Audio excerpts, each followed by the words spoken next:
Welcome to the On Your Mind podcast, where we are changing the mental health narrative, bringing hope and solutions. Here's your host, Timothy J. Hayes, psychologist.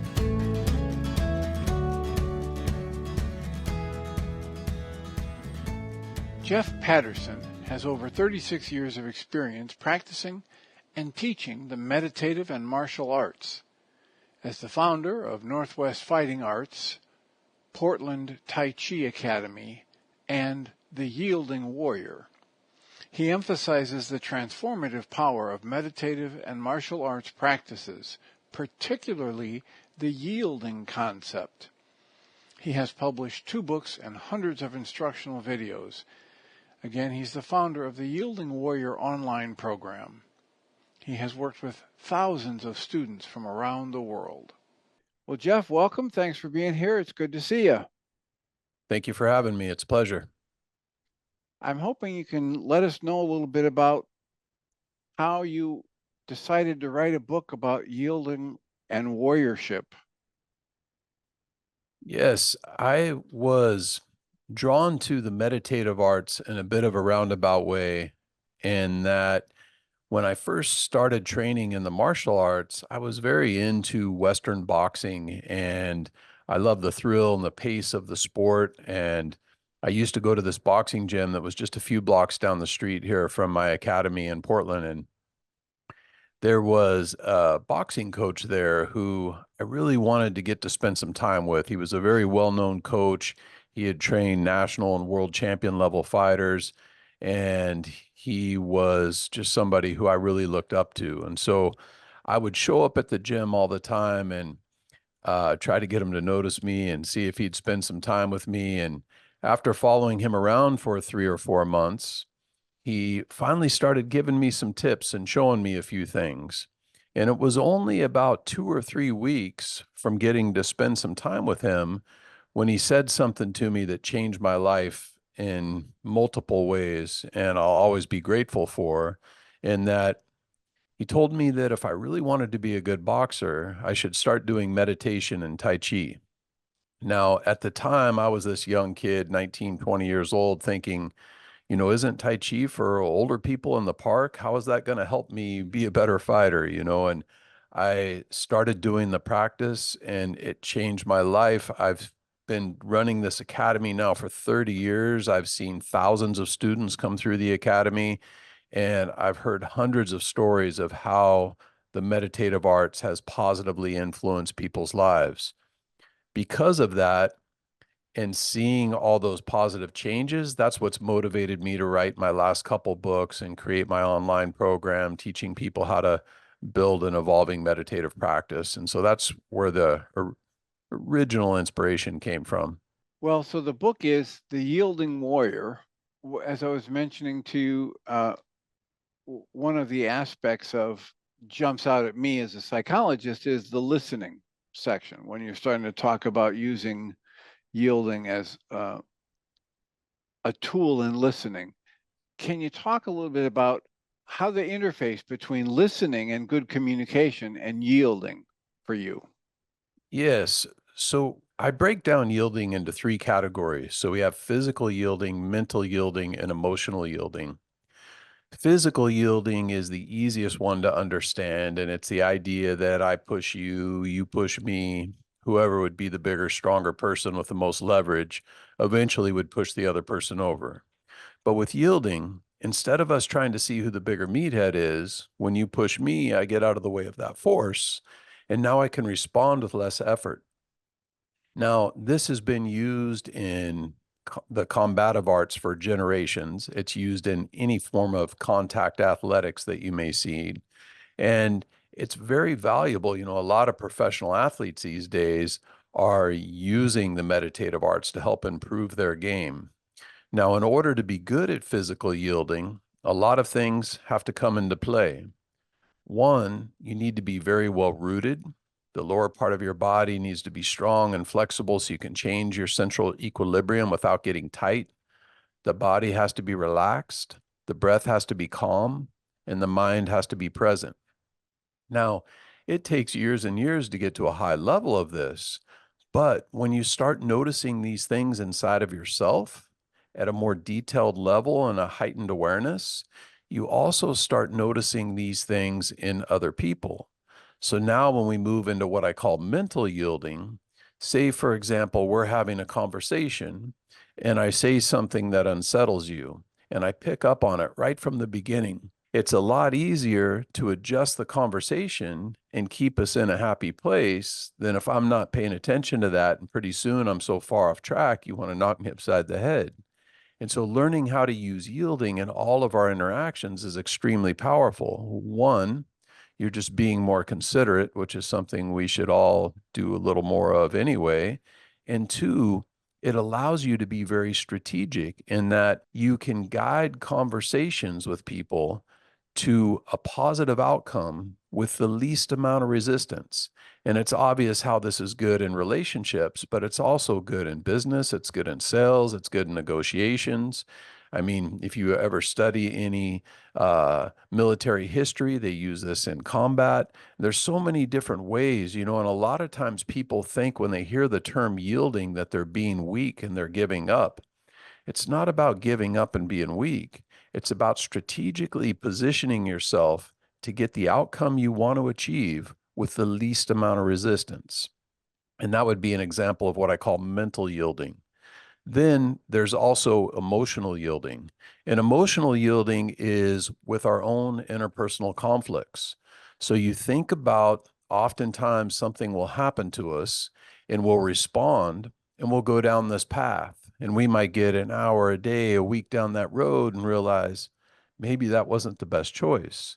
But with yielding and our heightened awareness to be present and to pay attention to what's going on, when these things happen to us, it allows us to stay centered, make a more educated decision on where we want to go. And oftentimes this can save us a lot of heartache on the other side. And I've been explaining this idea of yielding for years. I've been running my academy now for 30 years. And one of the most common things I'll hear people say is, that makes a lot of sense. I do yielding all the time. And while I would agree, I think everybody, maybe they might not understand the terminology as yielding, but they do some form of yielding all the time. We all do. However, it's kind of like, if you or I were to walk into a crime scene with a detective who's been on the job for 30 years, I guarantee you he would see things about the series of event and the timelines that I know at least I would have no clue of. The meditative arts helps us see things inside of ourselves and other people that most people will never have a clue of without this kind of practice. And so you're kind of weaving in the martial arts and the meditative arts in your current teaching. What do you start with to help people getting interested in the meditative arts? Yeah, so we do have our academy here where we do martial and meditative arts, but we don't combine the two unless somebody is interested in going down that path. A lot of people that come to the academy or to the online program just want to focus on the meditative arts. And when I talk about the meditative arts, I'm talking about things like sitting meditation, standing meditation, different forms of movement meditation through Qigong and Tai Chi, different breathing exercises and breathwork practices, and then also the whole philosophical side of it as well. And that would be what I would include in that meditative art category.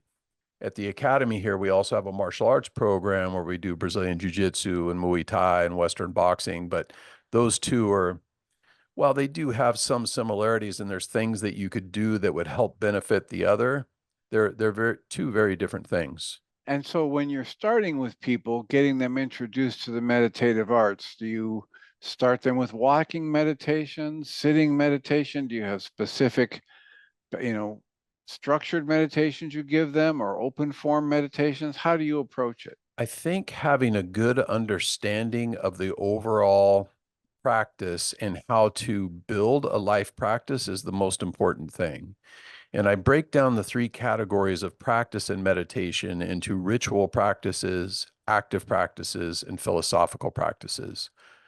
Ritual practices are things where you set time aside every day and you do a little bit, maybe 20 minutes, whatever that is for you, and you do a ritual practice. In that ritual practice, for you, it could be a sitting practice, it could be a standing meditation, it could be a movement meditation.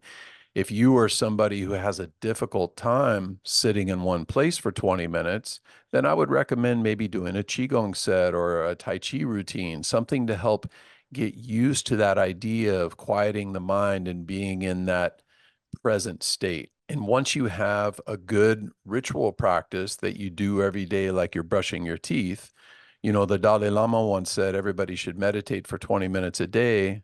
Unless you're too busy, then you should meditate for an hour. And I love that saying, in that we've got to take a little bit of time every day to just stay connected to who we are. In today's society, we're so caught up with all of the distractions and things that are going on. It's not uncommon to go out in the world where you feel like you have these barriers up and you're wearing these masks because maybe you don't want to hurt somebody's feelings, or you don't want them to see how you're feeling or how you truly take something. But we get so caught up doing this that sometimes when we look at ourselves in the mirror, we're still wearing these masks. Well, meditation helps us let go of that and stay connected to who we truly are. And that would be kind of the purpose of our ritual practice. And then we have active practices, where these are great tools that we can use to integrate into our day. And an active practice is something that can be done in 60 seconds or 3 minutes. It doesn't mean that, you need to retire to a cave and meditate for the rest of your life to see all the benefits of this.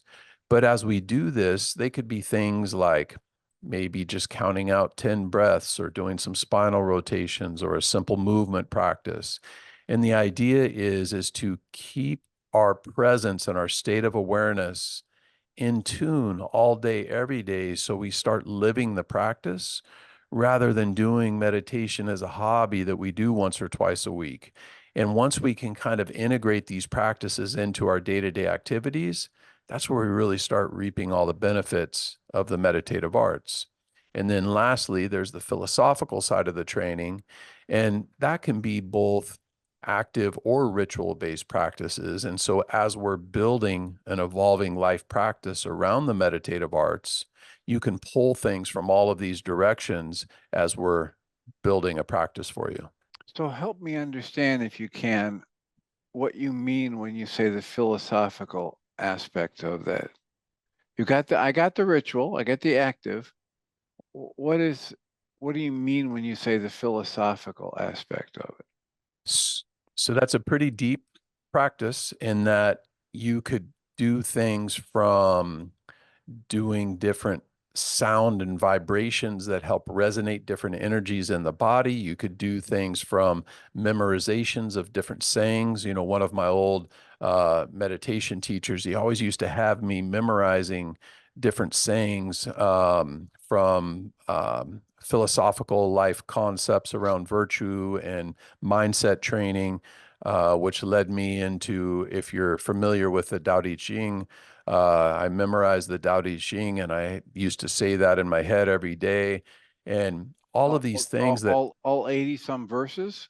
81 verses. Yes, sir. I used to say those every single day in my head. I memorized those. It took me about 3 years to memorize them and have them down solid. I said them every day in my head for about 12 years, and I still go back to it fairly regularly and revisit them, because there really is a wealth of knowledge in there. And so that would be some idea of the philosophical side of the training and how you could use that. I'm getting that, you're saying, the philosophical aspect of the meditative practices, and my languaging around that would be, basically restructuring my negative thought patterns into more positive ones.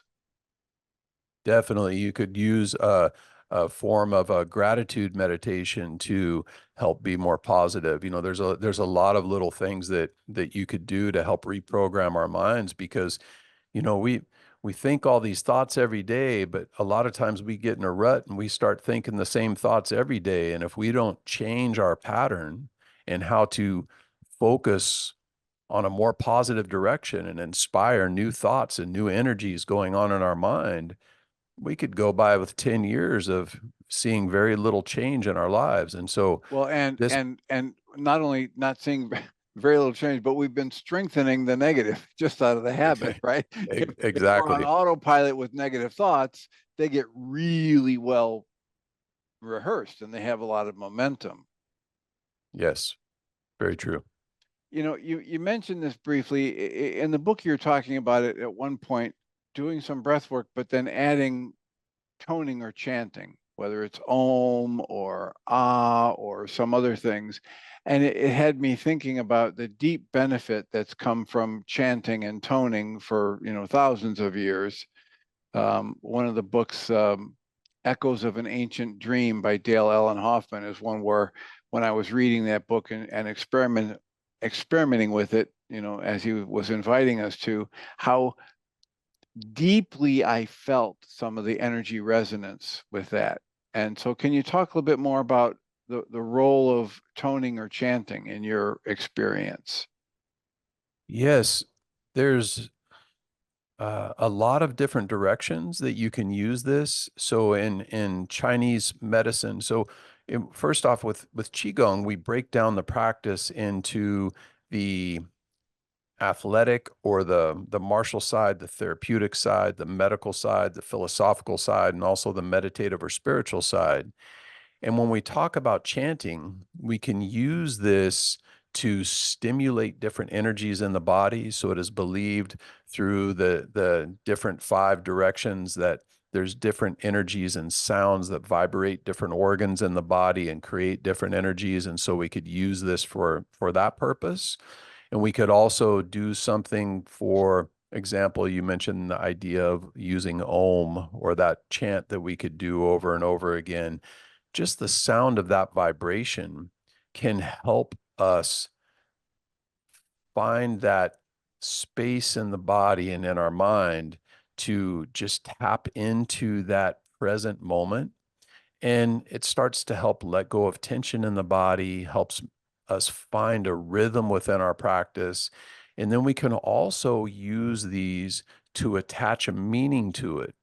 So, for example, you could say, Om, the changeless strength and beauty of true nature we all possess, the Buddha's body brings peace, bliss, clarity, firmness, courage, stability, and strength. You could have something that has a purpose behind it.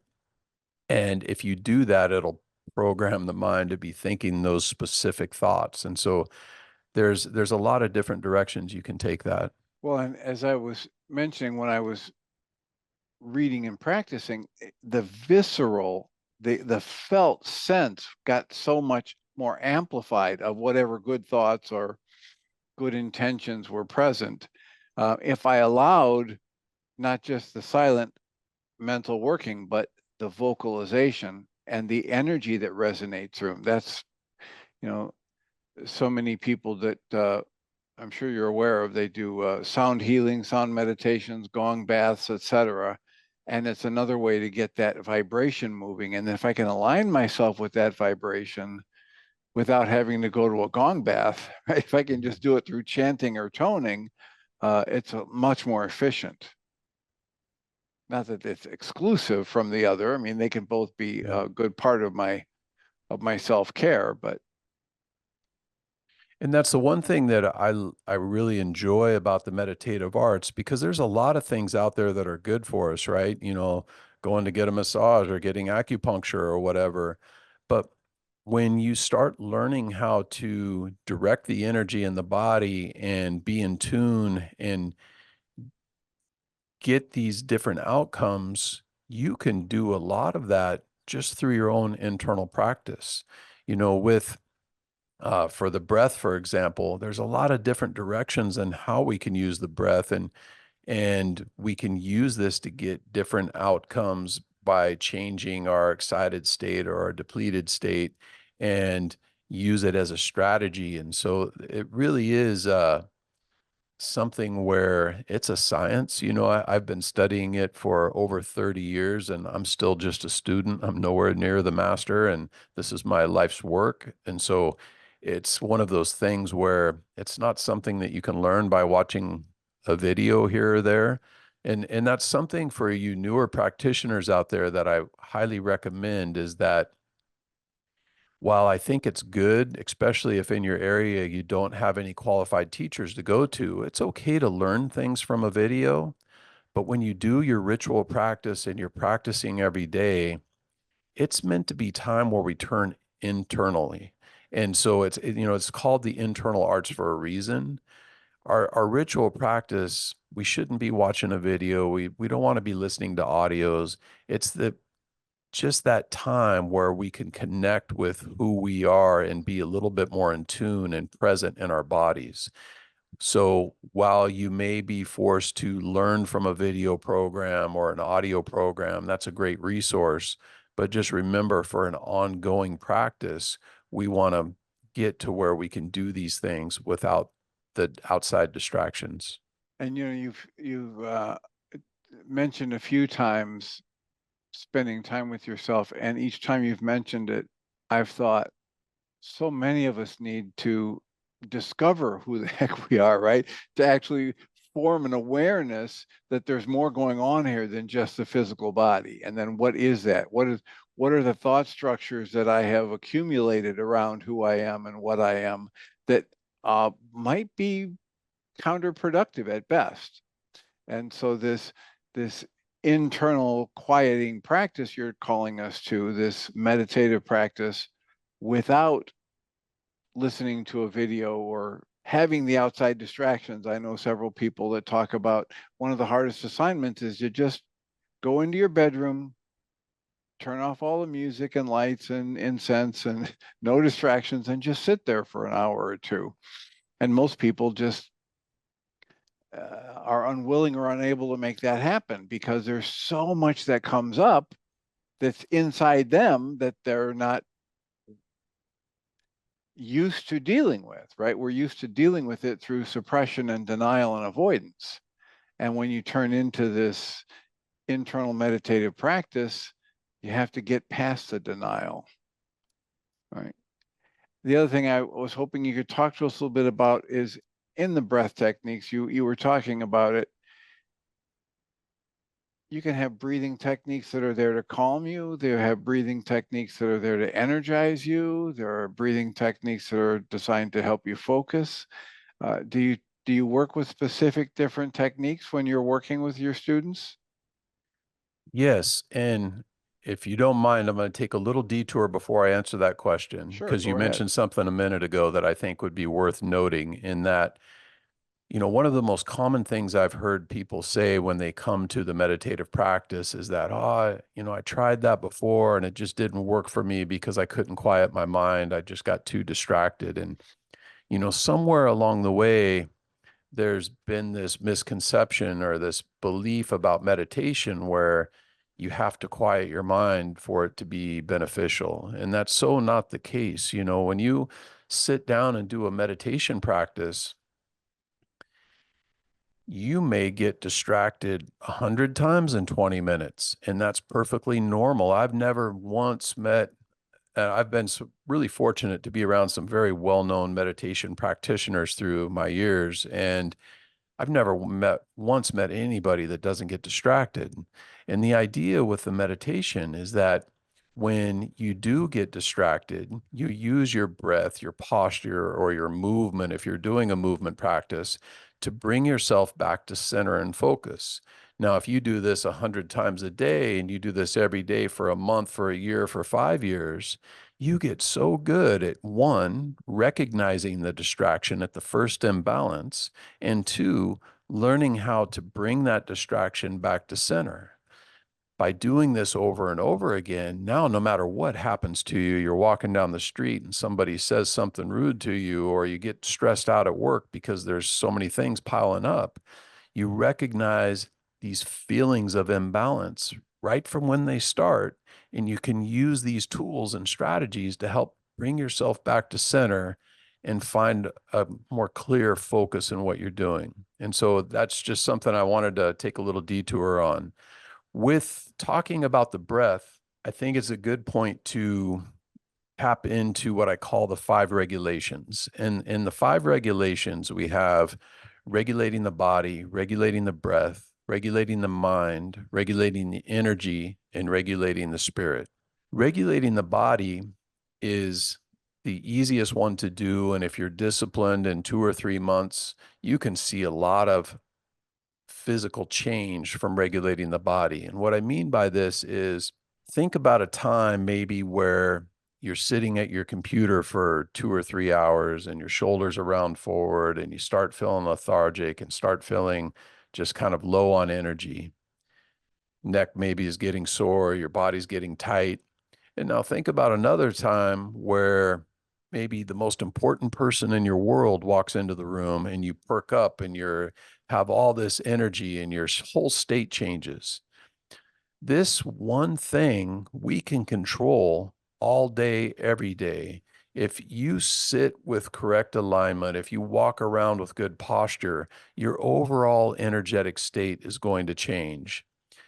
The next thing we have is what we call regulating the breath. Now, this is a very deep practice and something that you could study for the rest of your life. In fact, oftentimes Qigong is referred to as the science of the breath because there is so many different breathing strategies, literally hundreds of them. And we kind of broadly categorize them into the yin methods and yang methods. The yin methods are often deeper, more holistic style of meditations. An example of the yin breath would be if you ever listen to somebody sleep, their natural breathing pattern is a longer inhale and a shorter exhale. And this is the body's natural way of bringing our conscious mind into our subconscious mind, which is where we are when we're sleeping and dreaming.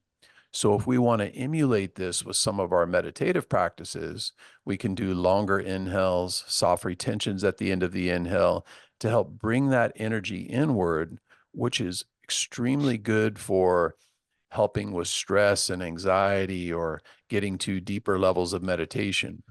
And then we have the yang side of the breath, and the yang side of the breath is more aggressive. Think about if you ever had to push your car, you pick up something heavy, your natural instinct is use the exhale side of the breath, put tension in the breath, make the breath audible. This helps generate energy and power.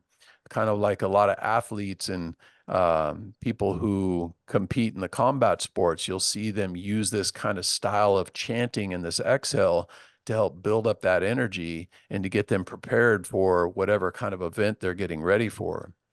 Now, once we start learning how to use the breath as a strategy, it's a very valuable tool in your meditation toolbox in that, we all go through the day with emotional ups and downs. Some people are like a roller coaster, others maybe a little more balanced.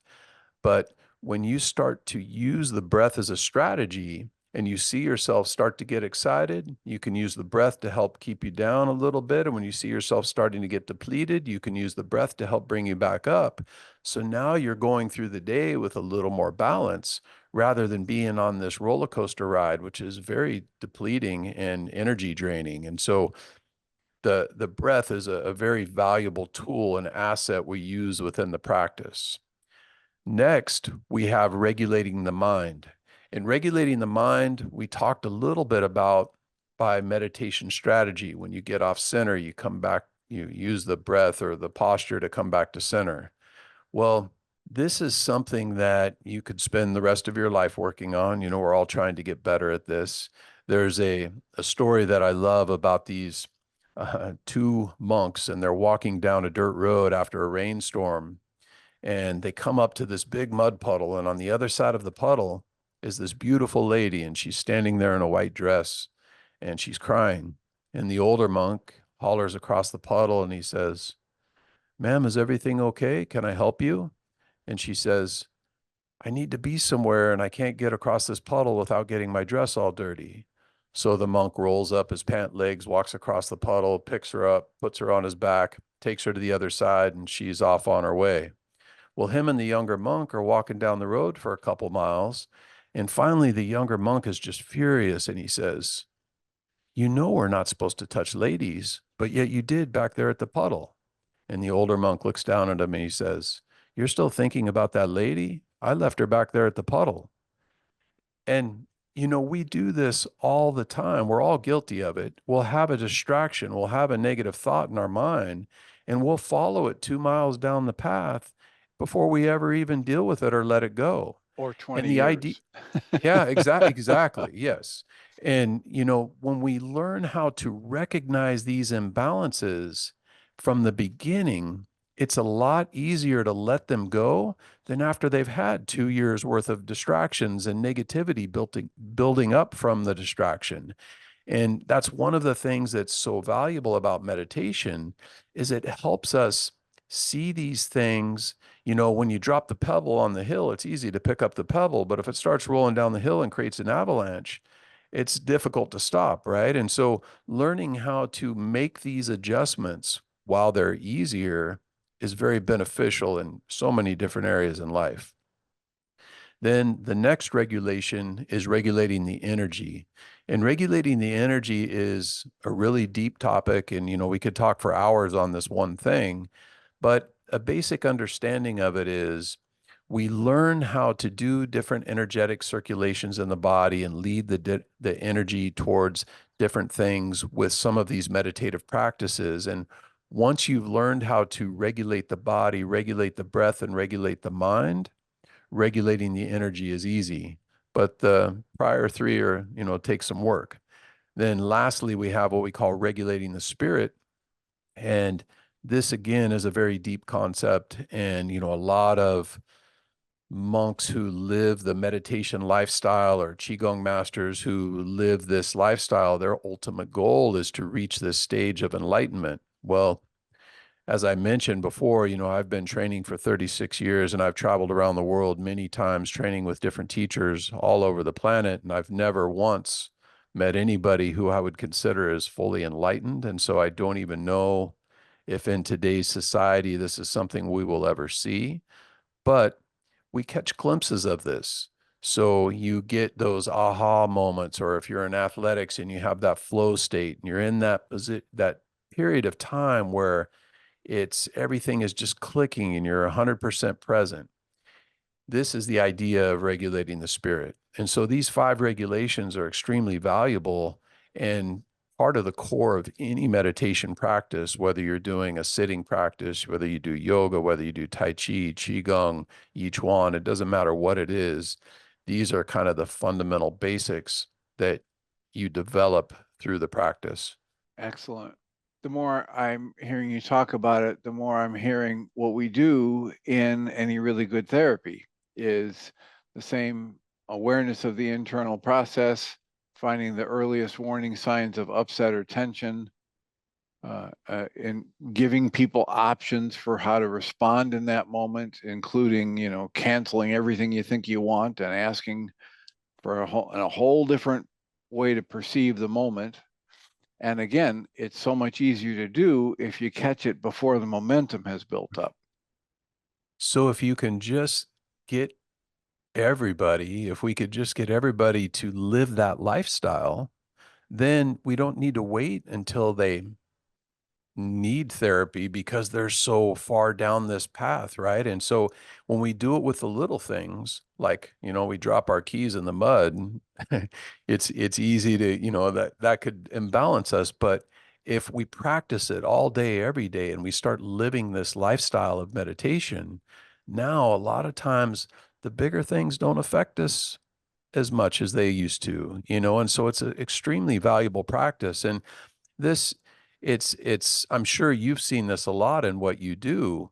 The same thing could happen to two different people, and they could be seriously traumatic events. And one person, it could ruin their whole life, and the other person moves on and goes on to have a positive life. And so, what is it that made that happen, right? How did they learn how to deal with that mentally in two different ways?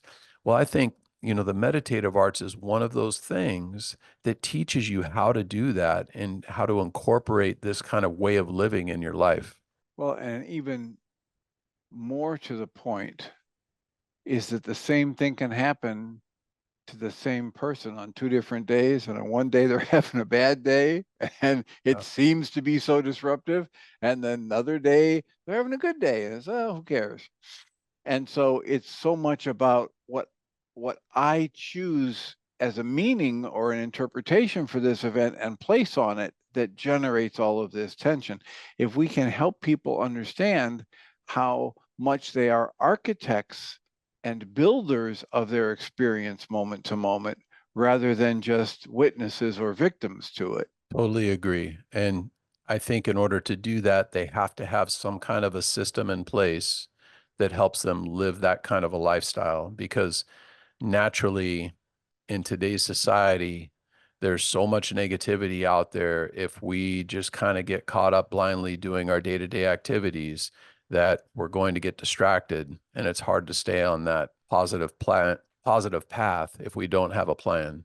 So if you would, take a breath and get centered here and think about, since we're winding down on time, what is one of the you can answer either of these questions. Is there something that we haven't even talked about yet from your book you want to highlight, something we've already talked about that you want to go back and repeat, or just one of the major takeaways that you would want people to get from the book, The Yielding Warrior? Through the years, I've had, thousands of students come through the academy, and we're only on this planet for a short amount of time. Your time is extremely valuable. If you're interested at all in taking on a meditative practice, I can't stress enough the importance of finding a guide and somebody to help you. If you have never seen the sport of basketball before, and somebody gives you a ball and says, "There's the net, go play the game," think about how long it's going to take you to even be at a grade school level in basketball. But if you have a good coach and he teaches you about footwork and strategy and how to develop the game and the dribbling skills and your shooting skills, think about how much more you can accomplish in a short amount of time. I've literally had people come into the academy that say they've been meditating for 10 or 15 years, and they'll come in here and they're maybe look like they've had a practice for 6 months. And it's not that their intention wasn't there or they didn't put the effort in. It's just that they learned from a video or they had nobody pointing them in the right direction. Now, that doesn't mean that you can't learn from a video program or an audio program, but you need to have somebody helping to steer you in the right direction, because otherwise, you go onto YouTube, you see a million videos out there, and it's easy to get lost in the mess.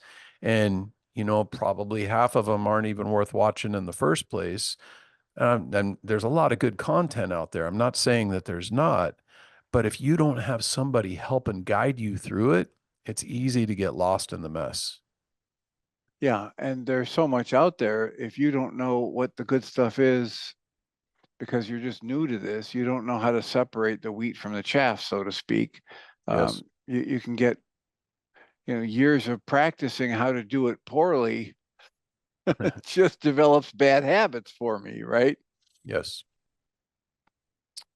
Well, I greatly appreciate your willingness to share with us, and you're having written this book. How to how do you prefer people reach out to you if they want to find out more about it, about Well, if you they and the work, the academy, the book, etc.? Yeah, so if they like this idea and kind of my methodology that I've put together with the Yielding Warrior, you could get a free copy of the book if you just go to theyieldingwarrior.com/book. Also at theyieldingwarrior.com, you can check out our online program. You could try it out for a couple weeks. There's a number of different ways you can get involved with it there. I also have a teacher training program on there. So if you're somebody who owns a yoga studio or a martial arts studio, or maybe you're a life coach and you want to learn how to give this information to your clients or build another pillar in your business, that's an option for you. Also, if you're in the Portland area and you want to come in and check out the academy, you're always welcome to do that as well. Excellent. Well, thank you so much for the work you're doing and being willing to share it with us. Thanks for having me, sir. I appreciate it. Jeff Patterson has over 36 years of experience practicing and teaching the meditative and martial arts. As the founder of Northwest Fighting Arts, Portland Tai Chi Academy, and the Yielding Warrior, He emphasizes the transformative power of meditative and martial arts practices, particularly the yielding concept. He has published 2 books and hundreds of instructional videos. Again, he's the founder of the Yielding Warrior online program. He has worked with thousands of students from around the world. You've been listening to the On Your Mind podcast, offered by Journey's Dream, where we support people through mental health challenges to a place of true and lasting well-being. If you love our show, we invite you to visit onyourmindpodcast.org to join the conversation, access the show notes, and discover our helpful resources. Thank you for listening.